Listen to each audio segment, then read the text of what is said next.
आचार्य जी नमस्ते। मेरे मित्र हैं वीरेंद्र नारायण, तो वो तो नहीं आ पाए। उन्होंने अपना एक सवाल भेजा है तो मैं वो आपके सामने रखना चाहूँगा। आचार्य जी, आपके माध्यम से मेरा परिचय वेदांत से हुआ। आपको वेदांत पर सुनता हूँ और सुनी बातों को जीवन में उतारकर आगे बढ़ रहा हूँ। कुछ दिनों पहले उपनिषद के कई श्लोक मेरे समक्ष आए। इन श्लोकों ने मुझे हिलाकर रख दिया। पहले मुझे लगा कि ये श्लोक उपनिषद से ही हैं या नहीं, पर जांचा तो पता चला कि यह उपनिषद से ही हैं। बृहदारण्यक उपनिषद से सेक्सिज्म और रेप से संबंधित श्लोक मैंने पढ़े, मेंस्ट्रुएशन और कास्ट से संबंधित श्लोक मैंने पढ़े, सुपरस्टिशन और ब्लैक मैजिक से संबंधित मैंने श्लोक पढ़े। तो इन उपनिषदों में ऐसी बातें लिखी हैं, ये मैं विश्वास नहीं कर पाया। ऐसी बातें लिखी हो सकती हैं वाकई। तो मेरा ये सवाल है आपसे कि ये क्या वाकई सच है? क्या इसका मैं किस तरह से समझूं इसको? ये पहला सवाल है। और इसके साथ ही आचार्य जी, मेरे मन में एक और बात उठ रही है। आप कहते हैं कि समकालीन संस्कृति में जो भी गंदगी है उसे शास्त्रों को पढ़कर ठीक किया जा सकता है। इसका मतलब आप मानते हैं कि शास्त्र संस्कृतियों को प्रभावित करते हैं और आकार देते हैं।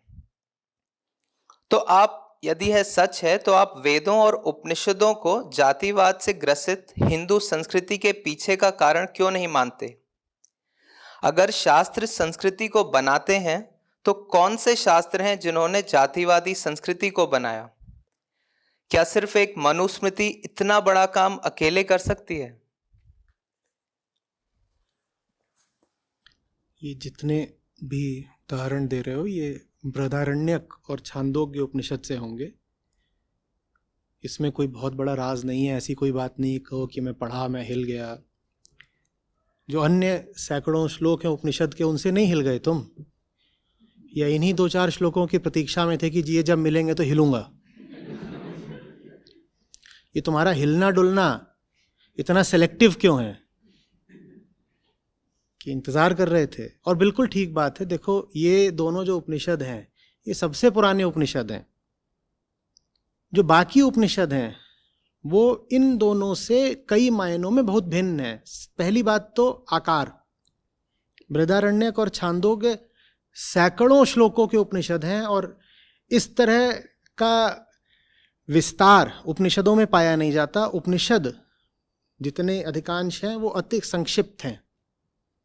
तो पहली बात तो आकार से ही पता चलता है। दूसरी बात, इन उपनिषदों में जो उपनिषदों का केंद्रीय तत्व है वो भी कम पाया जाता है। उपनिषदों में केंद्रीय तत्व है ब्रह्म विद्या, बस ब्रह्म की बात करना। आप निरालंब उपनिषद ले लें, आप ईशावास्य ले लें, मुंडक मांडुक्य इत्यादि ले लें, उनमें आपको ब्रह्म विद्या के अतिरिक्त और कुछ नहीं मिलेगा। प्रकृति संबंधित बातें, संसार संबंधित बातें, देवी देवताओं के पूजन संबंधित बातें, ये बिल्कुल नहीं मिलेंगी, क्योंकि उपनिषदों का जो दर्शन है वो वैदिक कर्मकांड के बिल्कुल विरुद्ध है, एकदम अलग है। तो वो सब बातें उपनिषदों में पाई ही नहीं जाती।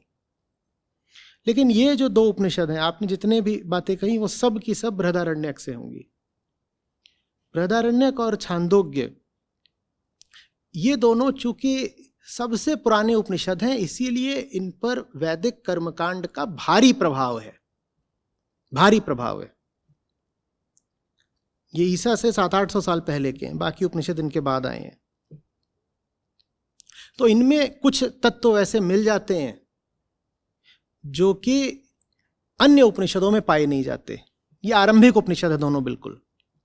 इनमें कुछ तत्व वैसे मिल जाते हैं जो कि वैदिक कर्मकांड से संबंधित हैं। उदाहरण के लिए अब अथर्ववेद से जादू टोने की कुछ बातें हैं, वो यहाँ मिल जाएंगी आपको। इसी प्रकार कुछ ऐसी मान्यताएं जो स्त्रियों के प्रति रखी जाती हैं वो यहाँ आपको मिल जाएंगी। वर्ण व्यवस्था की भी कुछ बात आपको बृहदारण्यक में मिल जाएगी। पर आप बाकी उपनिषदों के पास जाएंगे तो वो वर्ण व्यवस्था, आश्रम व्यवस्था, लिंग भेद, किसी भी तरह के भेद पर हंसते हैं। तो इसमें इतना कोई चौंकने की बात नहीं है। चौंकने की बात तो ये है कि उपनिषदों के पूरे भंडार में से आप यही दोनों उपनिषद क्यों लेकर के आए? अब उदाहरण के लिए अंग्रेजी में उपनिषद समागम का मैं कोर्स कर रहा हूं, तो उसमें छांदोग्य उपनिषद पर आजकल बात हो रही है। और छांदोग्य उपनिषद इतना लंबा चौड़ा है कि मुझे उसमें से अगर सारगर्भित बात करनी है तो 15, 20, 40 श्लोकों में मैं कोई एक श्लोक उठाता हूं और उस पर बात करता हूं। गीता के साथ ऐसा नहीं है, वहां एक एक श्लोक की बात होती है। अन्य उपनिषदों में भी ऐसा नहीं था, वहां एक एक श्लोक पे बात हो रही थी। पर इन दोनों उपनिषदों में बहुत कुछ ऐसा है जो वास्तव में औपनिषदिक नहीं है, तो मैं उसकी चर्चा नहीं करता। हाँ, बीच बीच में इसमें कुछ बड़े मार्मिक श्लोक आ जाते हैं, उनको लेकर के हम बातें कर लेते हैं। तो ये तो हो गया इन दोनों उपनिषदों के बारे में। अब आते हैं उन पर जिनकी दृष्टि बस इसी पर जाकर टिकती है। तुम कौन हो भैया जिसने बड़ी मेहनत से यही ढूंढ के निकाल लिया? इतनी मेहनत सत्य को खोजने में मिली होती, में करी होती, तो मुक्ति मिल जाती अब तक। जो तुमने ये खोज निकाला है, यही खोज रहे थे क्या? जो कुछ खोजना चाहता है पा लेता है, पर बड़ी मेहनत करी होगी, क्योंकि इनमें भी 10, 20, 40 श्लोक नहीं है अन्य उपनिषदों की तरह। 600, 800 श्लोक हैं। उसमें जाकर के ये तुम निकाल करके ले आए कि देखिए महिलाओं की बात है, महिलाओं के विरुद्ध अन्याय की भी बात है, मासिक धर्म जैसा कोई श्लोक लग रहा है, वर्ण व्यवस्था ऐसा कोई श्लोक लग रहा है, जादू टोना जैसा कोई श्लोक लग रहा है। और जो आपने गिनाए हैं उसके अतिरिक्त और भी हैं, अभी पूरा नहीं खोज पाए हो, और खोजो, और मिलेंगे। लेकिन उससे सिद्ध क्या कर लोगे? वो तो तुम जो खोज रहे हो तुमको प्राप्त हो जाएगा। वज्र सूचिका उपनिषद के पास नहीं गए, उसकी बात नहीं करोगे। आत्म पूजा उपनिषद के पास नहीं गए, उसकी कोई बात नहीं करनी है। और अगर इतने शुद्ध मन के हो तुम कि कहीं पर एक विकृत श्लोक भी मिल जाए तो उचट जाते हो, तो भाई अष्टावक्र गीता के पास चले जाओ। वहां 20 के 20 अध्याय में तुमको एक भी ऐसा श्लोक नहीं मिलेगा जिसमें स्त्री पुरुष की बात हो, या वर्ण व्यवस्था की बात हो, या और कोई इधर उधर की भूली भटकी बात हो। वहां कुछ नहीं मिलेगा। जाते क्यों नहीं अष्टावक्र के पास? वहां क्या समस्या? या चले जाओ ऋभु गीता के पास चले जाओ। न जाने अन्य कितने ग्रंथ हैं वेदांत के, प्रकरण ग्रंथ हैं और भी हैं, जहां अगर तुम चाहते हो कि पूर्णतया शुद्ध वक्तव्य मिले तो मिल जाएगा। उनके पास क्यों नहीं जाते? या पहले से ही कोई छुपा हुआ मंसूबा बना रखा है कि वेदांत के विरुद्ध दुष्प्रचार करना है, तो खोज रहे हैं कि कहां पे कुछ राई बराबर भी मिल जाए। इससे वेदांत की अशुद्धि का कम पता चलता है, इससे तुम्हारे मन की अशुद्धि का ज्यादा पता चलता है कि तुम खोज ही क्या रहे हो।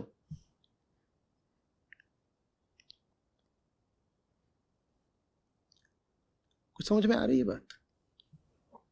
मैं आमंत्रित करता हूं प्रश्नकर्ता को, जाइए अष्टावक्र गीता के पास, विशुद्ध वेदांत है, वहां पर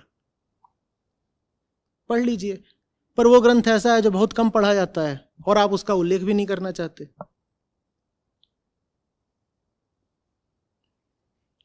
हाँ, दूसरी बात ये बोली कि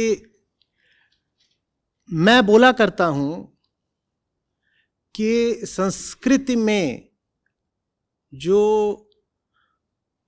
दूषण आ गया है उसको वेदांत के माध्यम से हटाया जा सकता है। पूछने वालों का तर्क समझिएगा। वो कह रहे हैं कि आप कह रहे हैं कि आजकल जो संस्कृति खराब हो गई है उसको ठीक किया जा सकता है शास्त्रों के माध्यम से। तो वो इसी तर्क को पलट करके कह रहे हैं, तो फिर इसका ये भी मतलब है ना कि पहले जो संस्कृति खराब हुई थी वो भी शास्त्रों ने ही करी थी। तो आप मान क्यों नहीं रहे हैं? ये कह रहे हैं आप मानिए कि जैसे आज आप कह रहे हैं कि वेदांत संस्कृति पर प्रभाव डाल सकता है, वैसे ही पहले भी जो संस्कृति खराब हुई थी वो वेदांत नहीं करी थी। गजब तर्क है।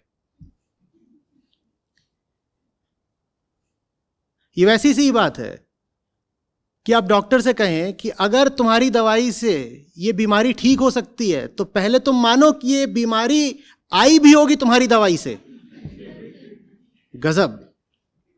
वो कह रहे हैं कि अगर वेदांत संस्कृति पर आज ये प्रभाव डाल सकता है कि उसको ठीक कर देगा, तो आपको स्वीकार करना पड़ेगा कि पहले वेदांत ने इस संस्कृति को खराब भी किया होगा।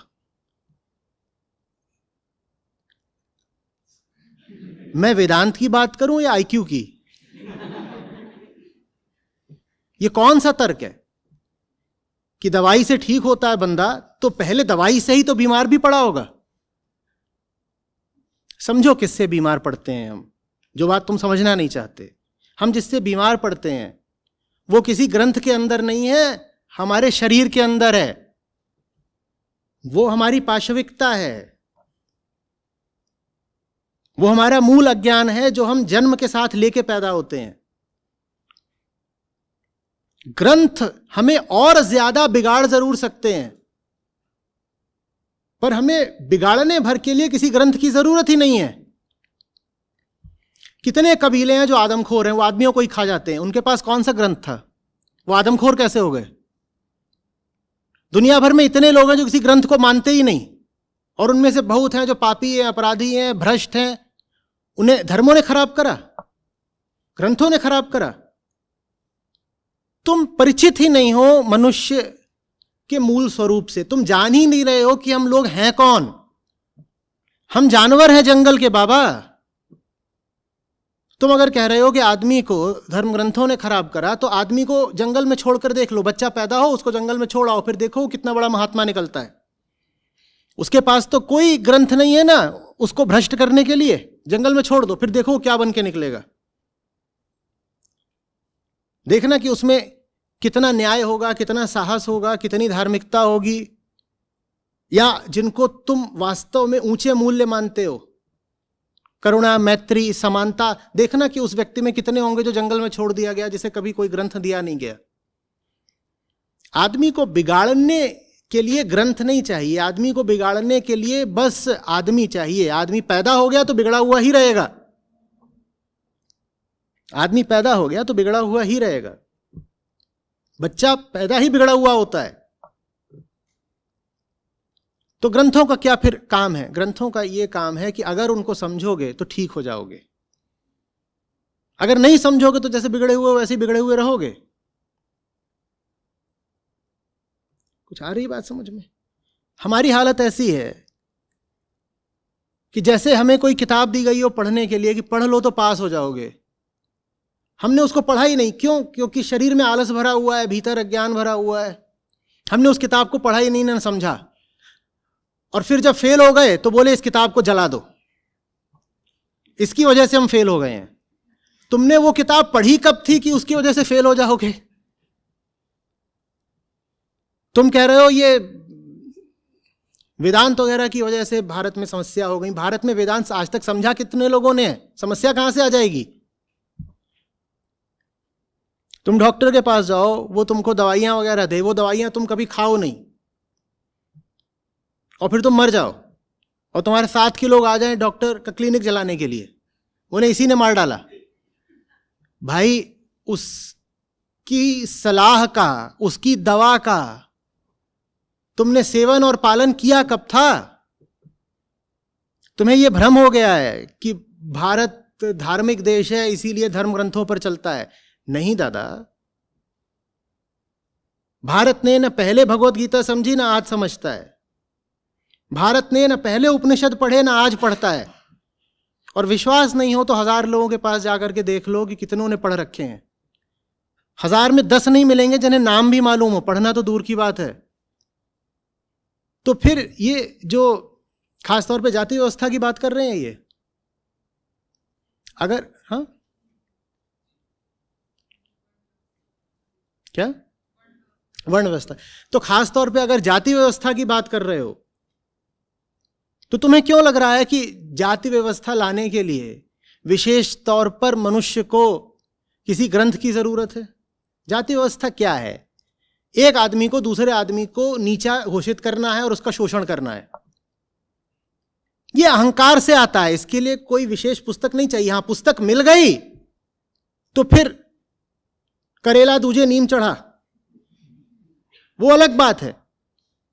लेकिन अगर पुस्तक नहीं मिली तो आदमी ऐसी पुस्तक का निर्माण कर लेगा। पुस्तक का भी निर्माण नहीं किया तो किसी और चीज का निर्माण कर लेगा जिससे उसे भेदभाव करने में सहायता मिले। इस बात को समझो, दूसरे को नीचा घोषित करना, अपने आप को श्रेष्ठ घोषित करना, किसी भी तरीके से दूसरे का शोषण करना, यह हमारी मूल पाशविक फितरत से आता है। तुम कहोगे यूरोप ले लो, 17वीं 18वीं शताब्दी का, फिर 19वीं शताब्दी का, वहां तो बैठो, वहां तो कोई जाति व्यवस्था नहीं थी ना, पर पूरे विश्व को यूरोप ने लूटा कि नहीं लूटा? उन्हें कोई ग्रंथ चाहिए था इसके लिए? यूरोपियन लोगों ने पूरे विश्व को लूटा, तो तुम क्या बोलोगे? बाइबल में लिखा है ऐसा? वो क्रिश्चियन थे, उन्होंने दुनिया को लूटा, तो जरूर ऐसा बाइबल में लिखा होगा। गोरे जब भारत आते थे तो अपनी जगहों पे लिख देते थे यहां पे कालों और कुत्तों का प्रवेश वर्जित है। यह वर्ण व्यवस्था है या नहीं है? तो ऐसी व्यवस्था करने के लिए कोई धर्म ग्रंथ चाहिए? बाइबल में लिखा था इसलिए अंग्रेजों ने ऐसा करा? नहीं, आदमी के दिमाग में लिखा होता है, आदमी की एक एक कोशिका में लिखा होता है, इसलिए आदमी ऐसा करता है। समझ रहे हो बात को? और आदमी को चूंकि ऐसा करना है, इसीलिए वो इस बात का समर्थन करने के लिए ग्रंथ भी रच लेता है। और उन ग्रंथों में मूल रूप से अगर भेदभाव नहीं भी लिखा हो तो उनमें भेदभाव वाले प्रक्षिप्त अंश डाल देगा, क्योंकि उसे अपनी भेदभाव को जायज ठहराना है। वो कह रहा है मुझे उसका शोषण करना ही करना है।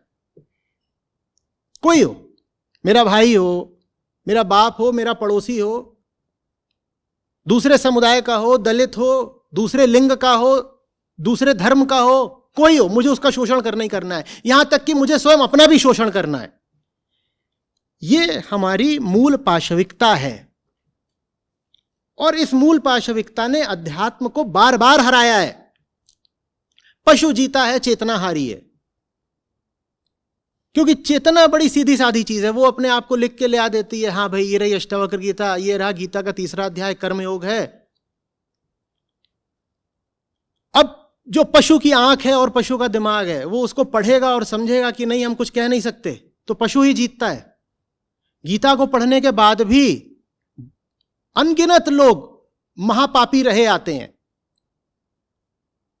तो धिक्कार क्या हम गीता पर दें? इसमें गीता का दोष है क्या कि गीता को पढ़ने के बाद भी? और इसमें गीता का दोष है क्या कि 99% लोग कभी गीता पढ़ते ही नहीं? कहने को आप हिंदू हैं, गीता आपने कभी पढ़ी नहीं, ठीक है। हिंदुओं की एक भीड़ है जिसने गीता कभी नहीं पढ़ी। ये भीड़ जाके दुनिया भर के अपराध करे, पाप करे, लूटपाट करे, चोरी करे, अत्याचार करे, तो आप दोषी क्या गीता को ठहरा देंगे? इन हिंदुओं ने गीता पढ़ी कब थी? लेकिन ये गजब मामला चल रहा है। हिंदुओं ने आज तक जो कुछ भी गलत करा हो उसका दोष गीता पर डाल दो, गीता को आग लगा दो।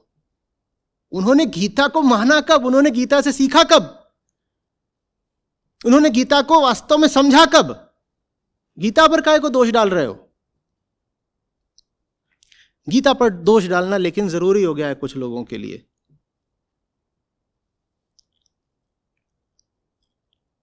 गीता पर अगर दोष नहीं डालोगे, गीता अगर चमक कर सामने आ जाएगी, तो बहुत लोग हैं जिनकी दुकानें चलनी बंद हो जाएंगी।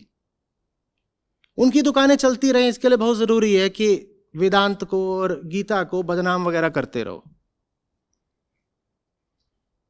इनको बोलते रहो कि ये तो ब्राह्मणों के ग्रंथ हैं, इनको छूना नहीं, इनको पढ़ना नहीं, इनको जला दो।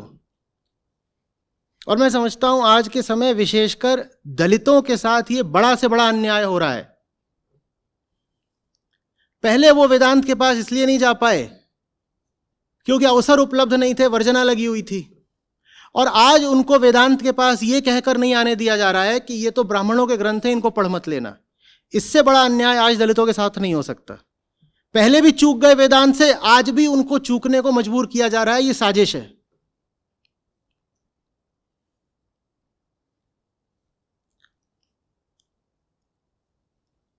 बल्कि उनको यह कहा जा रहा है कि देखो, तुम में आध्यात्मिक नहीं वैज्ञानिक दृष्टिकोण होना चाहिए।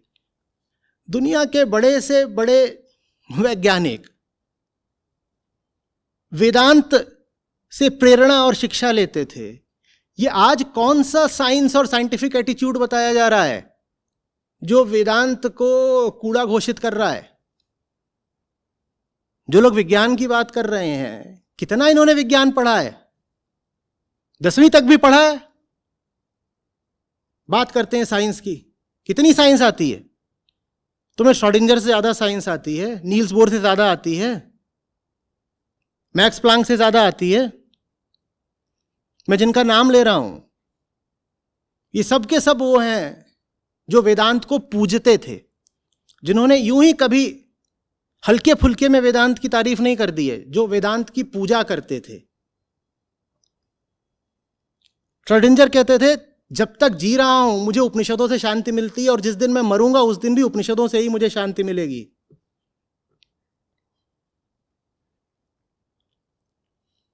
आणविक विस्फोट को देख के ओपेनहाइमर को यूं ही गीता की याद नहीं आ गई थी।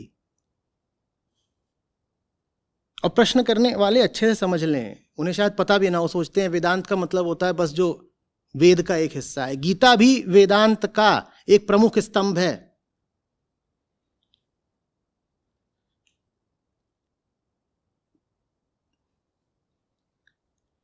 ये एक नई हवा चल रही है कि दुनिया ने भारत से जो ऊंची से ऊंची चीज सीखी है वो वेदांत है। ये तुम क्या नालायकी कर रहे हो कि भारतीयों को ही वेदांत से वंचित कर रहे हो? ये शर्मनाक काम है। दुनिया ले गई भारत से वेदांत। यूरोपियन, अमेरिकन वैज्ञानिक, लेखक, कलाकार, चित्रकार सब वेदांत से प्रेरणा ले रहे हैं। कॉन्शियसनेस को लेकर के, ऑब्जर्वर और ऑब्जर्व्ड को लेकर के जितनी पाश्चात्य उत्सुकता है उसका मूल वेदांत ही है। और ये मैं नहीं कह रहा हूं, ये स्वयं पश्चिम स्वीकारता है।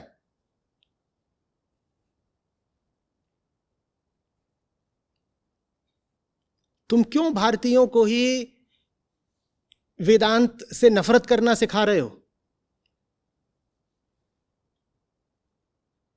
यह न्याय है। अगर वास्तव में तुम भारतीयों के हितैषी हो तो उनको वेदांत तक लेकर आओ, इसी में उनका हित है। ये इस तरह की शरारतें कि एक श्लोक यहां से निकाल दिया, 2 श्लोक वहां से निकाल दिए, आधा कुछ वहां से लिया और बोले देखो वेदांत में ये लिखा है वो लिखा है। ये क्या है? बच्चों वाली हरकतें।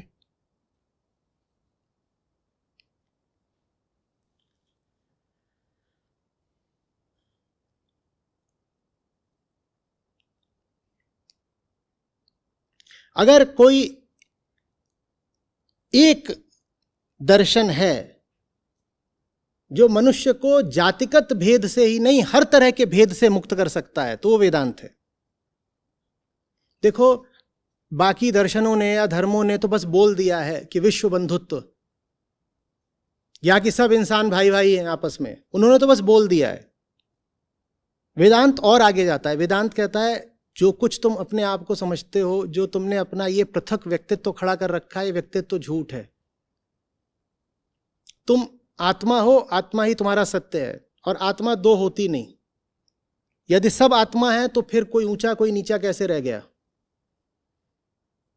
वेदांत दर्शन है जो घोर सहिष्णुता का संदेश देता है। कहता है सब चेतनाएं और सब चेतनाओं की एक ही प्यास है, मुक्ति। तो सब फिर अलग अलग कैसे हो सकते हैं? मुक्ति सबको चाहिए, बस कोई लड़खड़ाता हुआ बेहोशी में मुक्ति की ओर बढ़ रहा है और कोई ज्ञान के साथ बढ़ रहा है मुक्ति की ओर। तो जो ऊंचे से ऊंचे आदर्श हो सकते हैं उनको साकार करने का तरीका भी वेदांत ही है। बात समझ में आ रही है? आजकल उदाहरण के लिए एक ऊंचा आदर्श है लिबरलिज्म। मन को आजादी दो, अभिव्यक्ति की आजादी होनी चाहिए, विचार की आजादी होनी चाहिए। वेदांत और आगे जाता है। वेदांत कहता है तुम्हें स्वयं से भी आजादी मिलनी चाहिए, लिबरेशन। आजकल जितनी लिबरल बातें होती हैं वो यही होती है ना कि दूसरा आकर के तुम पर कोई बंदिश ना लगाए, एक व्यक्ति दूसरे व्यक्ति पर बंदिश ना लगाए, उदार दृष्टिकोण रखे, जो यही लिबर्टी है। यही आजकल का फ्रीडम का आदर्श है कि जो जैसा करना चाहे उसको करने दो, दूसरा कोई उस पर चढ़ के ना बैठे। वेदांत एक कदम और आगे जाता है, कहता है दूसरा तो चढ़ के नहीं बैठे तुम्हारे ऊपर, तुम स्वयं भी अपने ऊपर चढ़कर मत बैठो। ये लिबरेशन है।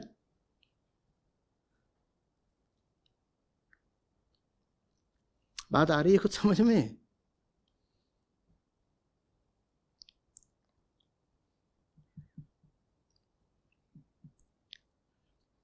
अंधविश्वासों को काटना हो, आप किन किन बातों को बोलते हैं कि आज भी जो समाज में कुरीतियां हैं या अपसंस्कृति है, इनको हटना चाहिए? आप अंधविश्वास को बोलोगे, आप धार्मिक वैमनस्य को बोलोगे, और किस किस को बोलोगे? और क्या चीजें हैं? भेदभाव को बोलोगे,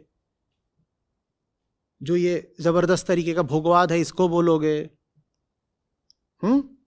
एक वर्ग दूसरे का उत्पीड़न करता है इसको बोलोगे, एक लिंग दूसरे को खा जाने की कामुक नजर से देखता है इसको बोलोगे। ये जितनी चीजें हैं, इतनी बार तो पूरे विस्तार से समझा चुका हूं कि इनका वास्तव में एक ही समाधान है, वेदांत।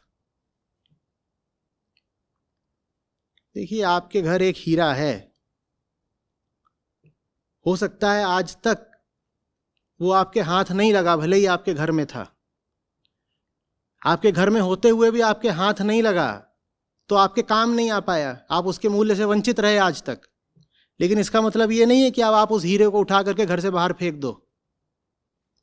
आपके पास एक हीरा था, विरासत में मिला था आपको, आप भूल गए उसको, या आप उसका मूल्य नहीं समझ पाए, आपने कदर नहीं करी उसकी, तो वो ऐसे ही एक कोने में पड़ा रहा धूल खाता।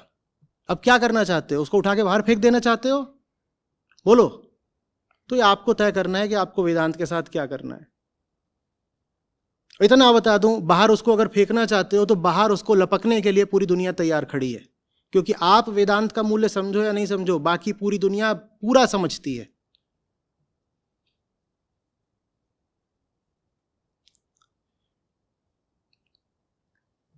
और भी कुछ है इसमें प्रश्न में?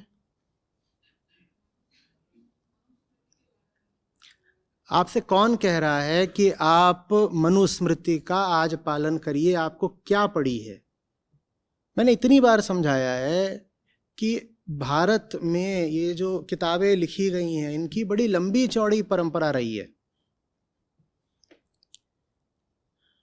ऋग्वेद पहला था और उसके बाद से लेकर के अभी 16वीं शताब्दी तक, 17वीं शताब्दी तक वो किताबें लिखी गई हैं जिन्हें आप कहोगे धार्मिक ग्रंथ हैं। यहां तक कि कुछ उपनिषद भी अभी 500-700 साल पहले ही लिखे गए हैं। और जो पूरा भक्ति मार्ग है उसका साहित्य तो है ही बहुत हाल का।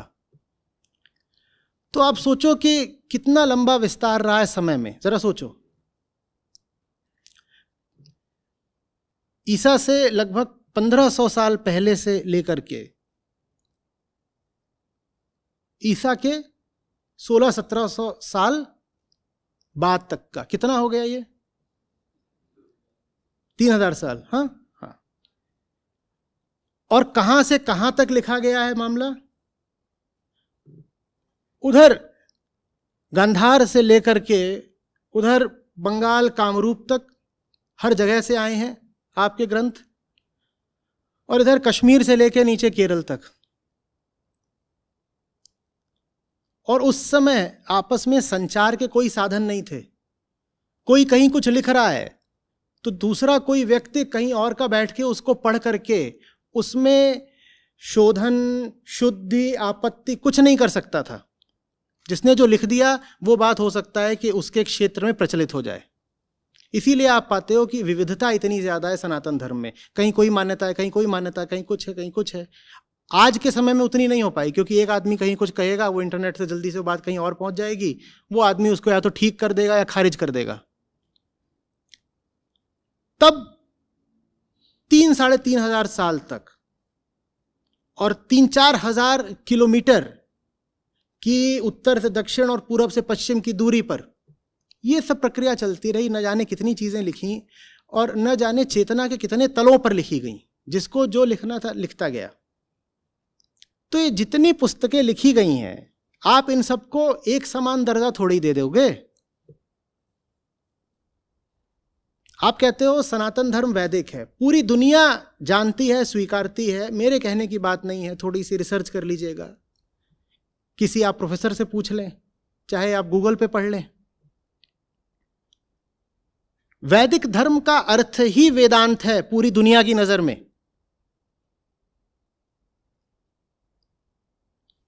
इंडिक स्टडीज की आप किसी भी जगह पर चले जाइए, वहां पर समझिएगा कि वेद माने क्या।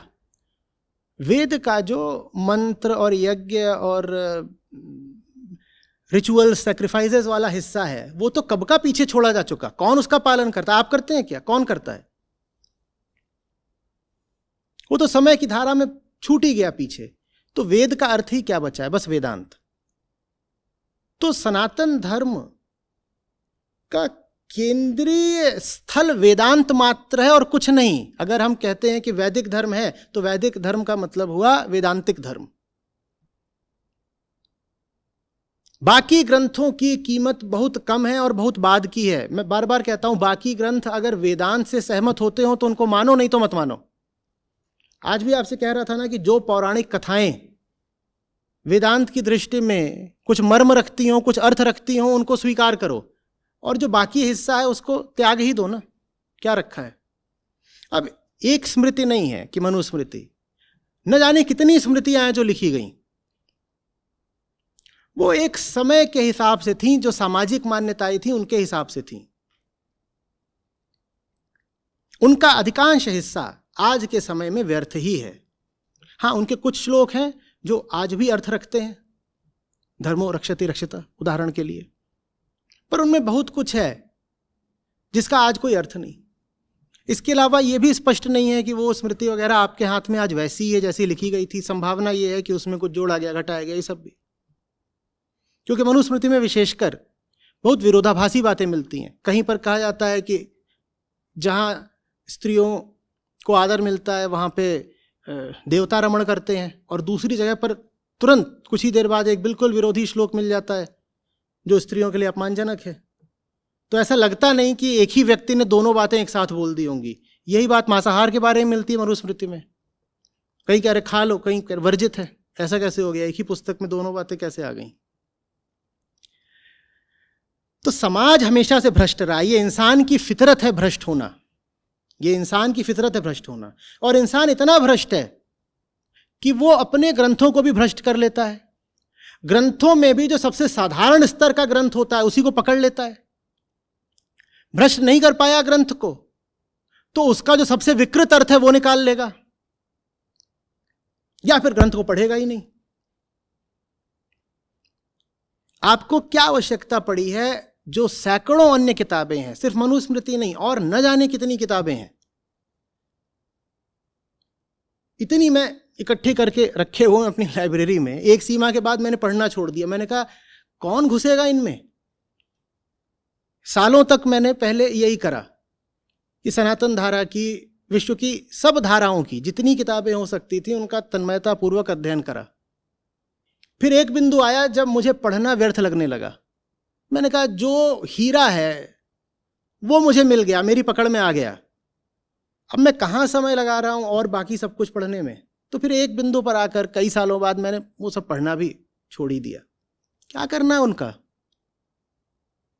सिर्फ इसलिए कि कोई बात संस्कृत में लिखी हुई है वो शास्त्रीय नहीं हो जाती। वेदांत ही आपको शास्त्र शब्द की परिभाषा समझाता है। शास्त्र क्या है? जो अहंकार और मुक्ति की बात करे और सिर्फ अहंकार और सिर्फ मुक्ति की बात करे वो शास्त्र है। बाकी इधर उधर की बातें जहां हो रही हो दुनियादारी की, वो शास्त्र है ही नहीं। उसको आप एक साधारण किताब मानिए, रुचि हो तो पढ़िए, नहीं तो फेंक दीजिए। तो ये शास्त्र नहीं है, शास्त्र नहीं है। एक दफे मैंने इसको ऐसे समझाया था कि न्यायपालिका के इतने सारे स्तर होते हैं ना। अब एक डिस्ट्रिक्ट कोर्ट है, लोअर कोर्ट है, वहां कुछ बोल भी दिया गया और एक सुप्रीम कोर्ट की जो रूलिंग है, पूरे बेंच का एक डिसीजन है, वो उसके विपरीत जाता है, तो क्या होगा? तुरंत जो निचले कोर्ट ने बात बोल दी होगी वो तुरंत अमान्य कर दी जाएगी। वेदांत सनातन धर्म का सुप्रीम कोर्ट है। कोई भी नियम, कोई भी बात अगर उसके निर्णयों से मेल खाती होगी तो ही स्वीकार्य होगी। कोई भी किताब, कोई भी शास्त्र, कोई भी ग्रंथ अगर कोई ऐसी बात बोल रहा है जो वेदांत से मेल नहीं खाती तो तुरंत उसको खारिज करो, उसको मानने की कोई जरूरत नहीं है। बात आ रही है समझ में? दिक्कत यह हुई है कि हमारे यहां सहिष्णुता बहुत रही है, जो अपने आप में एक बड़ी अच्छी बात है। हम उदार रहे हैं, हम उदार रहे हैं। उसका नतीजा ये हुआ है कि यहाँ पे हजारों, 5000 किताबें खड़ी हो गई हैं। दुनिया की जो अन्य धाराएं हैं उनमें एक किताब होती है, कहीं 2 किताब होती है, कहीं 3 किताब होती है, तो वहां मामला साफ रहता है। हिंदुओं बेचारों को पता ही नहीं है पढ़ें क्या। यहाँ किताब नहीं है, यहाँ कोई पूछे हिंदुओं का धर्म ग्रंथ दिखाओ तो लाइब्रेरी की ओर इशारा करते हैं, वो है। अब वो अंदर घुस जाता है, बोलता है क्या पढ़े ये सब कुछ, और उसमें 3/4 संस्कृत है, 3/4 मामला संस्कृत में है। और हिंदुओं के संस्कार कुछ ऐसे होते हैं कि जो कुछ भी संस्कृत में लिखा है वो उसको तुरंत प्रणाम कर लेते हैं कि संस्कृत है माने कोई बहुत ऊंची बात ही बोली जा रही होगी, जबकि संस्कृत में एक से एक व्यर्थ बातें भी बोली गई हैं। संस्कृत भाषा मात्र, उसमें तुम ऊंची से ऊंची बात भी बोल सकते हो और अति साधारण बात भी बोल सकते हो। तो इसलिए आज बहुत आवश्यक है कि इस पूरे सनातन धर्म के केंद्र में वेदांत को प्रतिष्ठित किया जाए। लाइब्रेरी अपनी जगह है, बहुत अच्छी बात है कि पूरी लाइब्रेरी उपलब्ध है, कहीं ये सनातन लाइब्रेरी है, लेकिन ये सबको पता होना चाहिए कि लाइब्रेरी बाद में आती है। ये जो कुछ चुनिंदा ग्रंथ हैं ये पहले आते हैं और मात्र इन्हें ही शास्त्र माना जा सकता है। बाकी आप चीजों को शास्त्र मानना छोड़िए, बाकियों को आप कह दीजिए धार्मिक पुस्तकें हैं, शास्त्र नहीं हो गए वो। बात आ रही है समझ में? कुछ राजनीति करना छोड़ दीजिए अध्यात्म के साथ।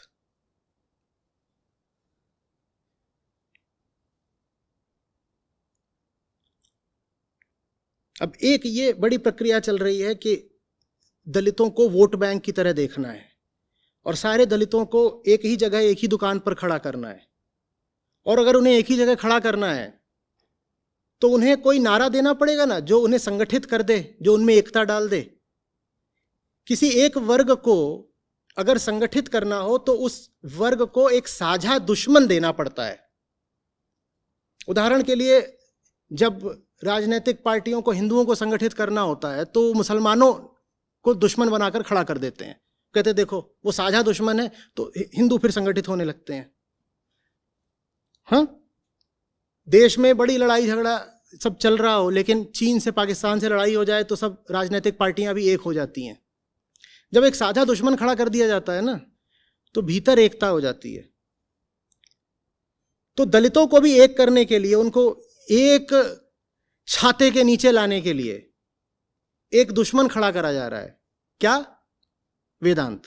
कि वेदांत दुश्मन है, उसको बोल रहे हैं ये ब्राह्मण धर्म है, ये ब्राह्मण धर्म है। दलितों को, भोले लोग हैं, उनको नहीं समझ में आ रहा है कि ये दलितों के ही खिलाफ साजिश की जा रही है, उन्हें वेदांत से दूर करके। दलितों का क्या बोलूं, बाकी उन्हें कौन सा वेदांत पढ़ लिया है।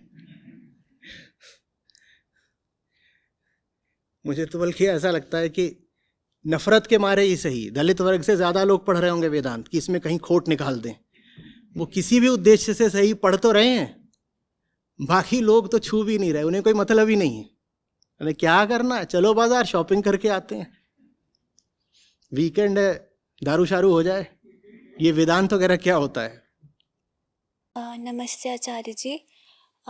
ये जो बात कही जा रही है और ये जो क्वेश्चन भी आया है, वो लोग इतने शातिर तरीके से लोगों को डिस्टॉर्ट करे थे। वो ऐसा उन्होंने माहौल, मतलब अब वो साजिश हो गई। मतलब जैसे जिनको ज़्यादा जैसे आपने अभी समझाया है, उनके अंदर इतनी गहराई नहीं है, तो वो उनको मैन्युपुलेट करने लग गए। मतलब एक तरीके से जो व्यक्ति जिन्होंने मेरे को ऐसा ध्यान में आया, जिन्होंने ये प्रश्न भी भेजा है, जो श्लोक बताए जा रहे हैं जहाँ पे ये सारी बातें गई हैं, उनको ये चीज़ पता ही नहीं। मतलब उनके अंदर भी शायद वो समझ ही नहीं है उस वक्त, या गहराई नहीं थी कि हर जगह, जैसे आपने अभी इतने विस्तार में इस चीज़ को समझाया। तो देखो बेटा, अगर सिर्फ समझ की कमी हो तो बड़ी बात नहीं है, समझाया जा सकता है। दिक्कत तब शुरू हो जाती है जब नीयत की खराबी हो, तो उसके विरुद्ध सावधान रहने की ज़रूरत है। कोई भी व्यक्ति जो आपको वेदांत से दूर कर रहा है, अपना तो नुकसान कर ही रहा है, दूसरों को बर्बाद कर रहा है। तो नीयत साफ रखनी चाहिए। बाकी तो गलतियां होती रहती हैं, उनका सुधार करा जा सकता है। नीयत का क्या सुधार करोगे अगर इरादा ही बना लिया है उल्टा काम करने का? तो ऐसा क्या तर्क मिल गया उनको कि वो आपके खिलाफ मतलब ये सारी चीजें बोल रहे? तो मेरे खिलाफ बेटा बोलने वाले एक नहीं है, 100 हैं। तुम सबको देखते फिरोगे क्या? इतना समय है। और अभी 100 हैं, कल 1000 होंगे। जो बात मैं कह रहा हूँ वो सबके लिए खतरा है। मुझे हर तरफ से विरोध आना है, तुम्हें तो एक तरफ से दिख रहा है। तुम कोई वर्ग बताओ जिसे मुझसे समस्या नहीं है। मुझे ब्राह्मणों से गाली पड़ती है क्योंकि वो सब कर्मकांडी हैं। मैं उनके कर्मकांड पे आघात करता हूँ तो गाली देते हैं। दलितों का तुम बता ही रही हो खुद ही। बकरीद पर कुछ बोल देता हूँ, मुसलमानों से पड़ती है। दिवाली पर जब बोलता हूँ तो हिंदुओं से पड़ती है। यहाँ तक कि गुरबानी पर बोला तो सिखों से भी पड़ी। महिलाओं के मुद्दों पर बोल रहा हूँ तो फेमिनिस्ट से भी पड़ती है और संस्कारी महिलाओं से भी पड़ती है, क्योंकि मेरी बात किसी से मेल नहीं खाती। मैं किसी भी वर्ग के साथ नहीं खड़ा हूँ। मैं जहाँ से देख रहा हूँ वहाँ से हर वर्ग में मुझे त्रुटि खोट दिखाई दे रही है। शाकाहारी पहले खुश होते थे कि मैं मांसाहारियों को सीख देता हूँ, फिर उनको समझ में आया कि मैं शाकाहारियों को ही बोल रहा हूँ दूध छोड़ो, तो अब शाकाहारियों से भी मुझे गाली पड़ती है। लेफ्ट से गाली पड़ती है, उनको लगता है कि मैं गीता और उपनिषद की बात कर रहा हूं तो मैं राइट का हूं। राइट से गाली पड़ती है, वो कहते हैं कि ये बात तो गीता की करते हैं लेकिन बड़ी खुली सोच के हैं, ये गीता का जो अर्थ बता रहे हैं वो पारंपरिक तो है ही नहीं। तो राइट वाले भी मुझे द्रोही मानते हैं। तुम और कोई वर्ग उठा लो, कोई वर्ग ऐसा नहीं है जो मेरे समर्थन में हो। हाँ, लोग समर्थन में हैं, वर्ग समर्थन में नहीं है। व्यक्ति समर्थन में हो सकता है, व्यक्ति मेरे साथ होते हैं, लेकिन जहाँ कहीं भी गुट बने हुए हैं, वर्ग बने हुए हैं, उनको मुझसे खतरा हो जाता है। खतरा इसलिए हो जाता है क्योंकि अगर सच्चाई सामने आ गई तो उनका गुट टूट जाएगा। उनका गुट टूट गया तो उनके नेता बेरोजगार हो जाएंगे, तो वो फिर नेता बयानबाजी, भाषणबाजी करने लगते हैं मेरे खिलाफ। अभी तो हुआ है हमारा, जब यहाँ गोवा में चल रहा है, एक दिन में हत्या की अनेक धमकियां। गजब है। और वो भी कोई बता रहा है कि तेरी चिता कैसे जलाऊंगा, कोई बता रहा है चाकू से काटूंगा, कोई बोल रहा है गोली से मारूंगा। और वो भी अलग अलग दिशाओं से। ऐसा भी नहीं कि कोई एक वर्ग है जो मुझसे दुखी होकर के मुझे मार डालना चाहता है। क्योंकि सबको चोट पड़ रही है, कोई ऐसा नहीं है जिसको चोट नहीं पड़ रही, सबको चोट पड़ रही है, तो सब तिल मिलाते हैं। ठीक। और मजेदार चीज यही होती है, हर वर्ग को लगता है मैं दूसरे वर्ग के साथ हूं। ब्राह्मण मुझसे इसीलिए परेशान है, उनको लगता है मैं दलितों के साथ हूं, दलितों को लगता है मैं ब्राह्मण हूं, पुरुषों को लगता है मैं उनकी महिलाओं को भड़का रहा हूं, उनके घर टूट रहे हैं। महिलाएं इसलिए दुखी हैं कि मैं उनको बोलता हूं तुम घर में काहे बैठी हो, मेहनत करो, तुम आलसी हो और मुफ्त की रोटी की आदी हो रही हो, तो महिलाएं फिर चिढ़ जाती हैं। तो जब कोई ज्यादा चिढ़ जाता है तो फिर वो आगे कदम बढ़ाने की भी सोच सकता है, तो फिर धमकी वमकी भेजते हैं। पहले थोड़ी जरूरत पड़ती थी इन बंदूकधारियों की, एक 12 बोर, एक 32 बोर, पहले सिर्फ गार्ड आए, फिर एक बंदूक आई, अब 2-2 बंदूक आ रही हैं, अब आगे के लिए कह रहे हैं ऑटोमेटिक वाली चाहिए। पहले थोड़े ही जो लोग आ रहे होते थे उनकी इतनी जांच पड़ताल करनी पड़ती थी, और हमला करने का यही नहीं तरीका होता कि शरीर पे हमला किया जाएगा, हमला करने के और भी तरीके होते हैं। कुप्रचार कर दो, अफवाह फैला दो, वो सब तरीके चलते रहते हैं, वो भी हमला ही है। नमस्कार आचार्य जी, अभी आपसे सुना कि आपको बहुत धमकियाँ आती है, बहुत विरोध होता है। नहीं, बहुत नहीं आती लेकिन मेरा प्रश्न, एक सहज प्रश्न है कि आपको डर क्यों नहीं लगता इस बात से, और कौन सी प्रेरणा है जो आपको काम करने में बहुत मदद करती है? मुझे और कुछ करना आता ही नहीं, मजबूरी है। मजबूर जब तक नहीं होगे तब तक सही काम नहीं करोगे, उसी को निर्विकल्पता कहते हैं। अगर अपने लिए दूसरे काम के विकल्प छोड़े हैं, या डरने का विकल्प छोड़ा है, या घुटने टेकने का विकल्प छोड़ा है, तो जो विकल्प मौजूद है वो विकल्प तुम कभी ना कभी चुन भी लोगे। विकल्प रखो ही मत, नहीं समझे?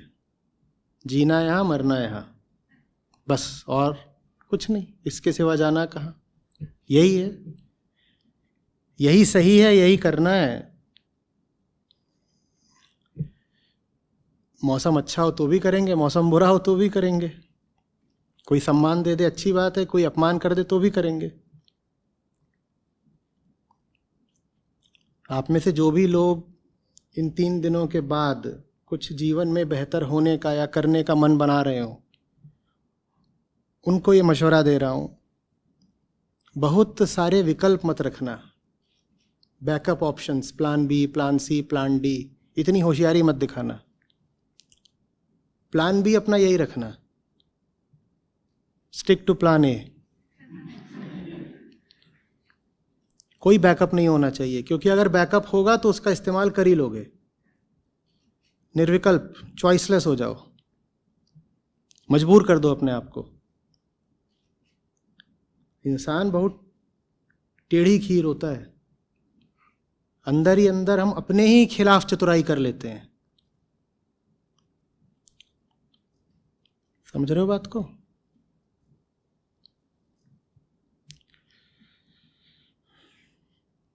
फिल्म देखी थी मैंने, पता नहीं कौन सी थी, तो वो पियानो बजाता है।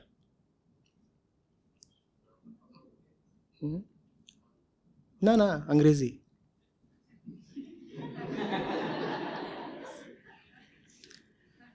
अंग्रेजी मूवी है और पुरानी है, तो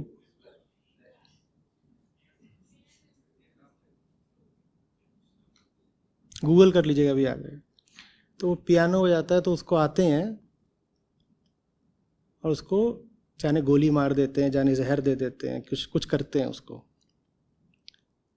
तो वो अब मरने वाला है 2-4 मिनट में, तो वो जाता है और बैठ के पियानो बजाने लगता है। हाँ, छोटा था बहुत, मैं समझ में नहीं आया मैंने उसको, लेकिन बार बार देखा, तब VCR चलता था, रिवाइंड करके। मतलब क्या है इस बात का? अब इसके पास 2 मिनट हैं जीने के, और ये गया है और पियानो बजा रहा है, शायद जहर था या कुछ पता नहीं।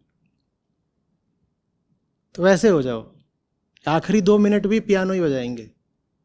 मौत आ रही होगी तो और ज़्यादा वो काम करेंगे जिसमें आनंद है।